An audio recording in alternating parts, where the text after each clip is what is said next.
សួស្តីពុកម៉ែបងប្អូនទាំងអស់គ្នាសូមស្វាគមន៍មកកាន់តម្រុយឆ្នោតយួនប្រចាំថ្ងៃពុកម៉ែបងប្អូនទាំងអស់គ្នាសូមជួយចុច like និងចុចជាម្នាក់មួយផងដើម្បីមានភាពងាយស្រួលតាមដានតម្រុយឆ្នោតយួនប្រចាំថ្ងៃសម្រាប់តម្រុយឆ្នោតយួននេះសម្រាប់ថ្ងៃទី11ខែវិច្ឆិកាឆ្នាំ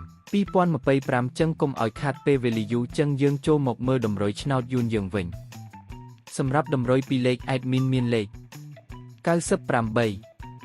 96 48 18សម្រាប់ប៉ុស ABCD សម្រាប់លេខអូស admin មានពីរគ្រាប់គឺអូសខ្ទង់90និង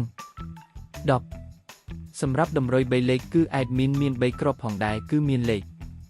986គុណ814គុណ918គុណបើសិនជាពុកម៉ែបងប្អូនទាំងអស់គ្នាស្រឡាញ់និងពេញចិត្តលេខទាំងនេះពុកប៉ែបងប្អូនអាចយកលេខទាំងនេះទៅផ្សងសំណាងបានជាចុងក្រោយសូមជូនពរពុកម៉ែបងប្អូនដែលយកលេខ admin ទៅផ្សងសំណាងហេងៗទាំងអស់គ្នាជូនពរពុកម៉ែបងប្អូនជួបតែសំណាងល្អមានសុខភាពល្អសូមជម្រាបលាជួបគ្នានៅថ្ងៃស្អែកបន្តទៀត